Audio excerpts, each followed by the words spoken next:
Four baseball caps are on a table. One cap has $1 under it, another has $5 under it, another has $50 under it, and the last one has $100 under it. So you select one cap and you get to keep the amount of money that is underneath. What is the fair price of this game? And also, would you pay $45 to play this game? Why or why not?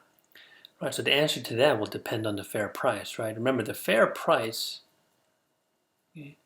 that is when the expected value, right, is equal to 0. Right, so if you calculate the expected value and it's equal to 0, then that's called the fair price, right? So basically, when it's a fair game, or when the expected value is 0, there's no advantage either way. Okay, so in the long run, you are not expected to win or lose any money. All right, so how do we calculate expected value? Okay, what we need to do is we need to get each payout and the probability of each payout occurring.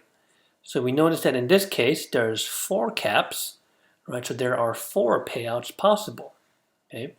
So you can win $100, you can win $50, you can win $5, and you can win $1. Now there's 4 caps, so you basically have 1 in 4 chance for getting each. Okay? So now that we have all the payouts and we have all the probabilities, now we want to just multiply these together. Okay. Now there's a couple ways to do this, but what I'm going to do is I'm just going to keep this 100 over 4. Okay. Now I know that can simplify, but we'll just keep it like that. 50 times 1 over 4 is 50 over 4. 5 times 1 over 4 is 5 over 4. And 1 times 1 over 4 is 1 over 4. Okay.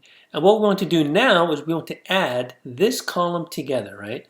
Okay, so each payout times its probability, and then we'll get the sum here. Okay, so 100 over 4 plus 50 over 4 plus 5 over 4 plus 1/4. You notice they all have the same denominator here, right? So we'll call that 156 over 4, which, okay, 156 over 4 does simplify into $39. Okay, so what does this number here represent, this 39? That's the expected value, right? But we notice that, well, if $39 is the expected value, okay, then that is how much you're expected to win every time you play the game, right? So let's call that the fair price as well, right? So the fair price is going to be $39, okay? So if we set the price of the game to $39, right, because the fair price is equal to the expected value, in the long run, right, no one's going to come out even. I'm sorry, we're both going to come out even, right? No one's going to come out ahead, okay?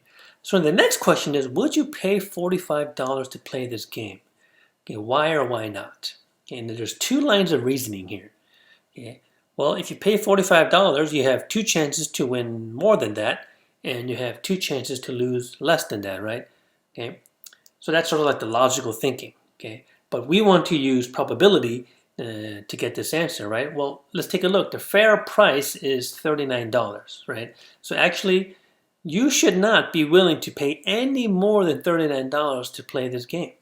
And now there's also a branch of, probability called risk and things like that. Okay, but if you follow the rules, right, then you should not be willing to pay more than the fair price. So no, okay, do not pay $45 to play. And the reason is, right, this is more than the fair price.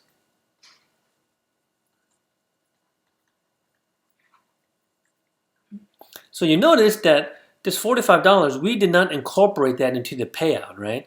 So if we did, we could have done that, okay? But we got the, remember, we calculated $39 without considering, okay, any cost to play the game, right? Any upfront cost to play the game, okay? So this just includes the payout without having to pay a fee to play this game, right? So the second question does incorporate that fee, right? Okay, would you pay $45 to play? And well, no, we should not, because, right, it costs more than the fair price.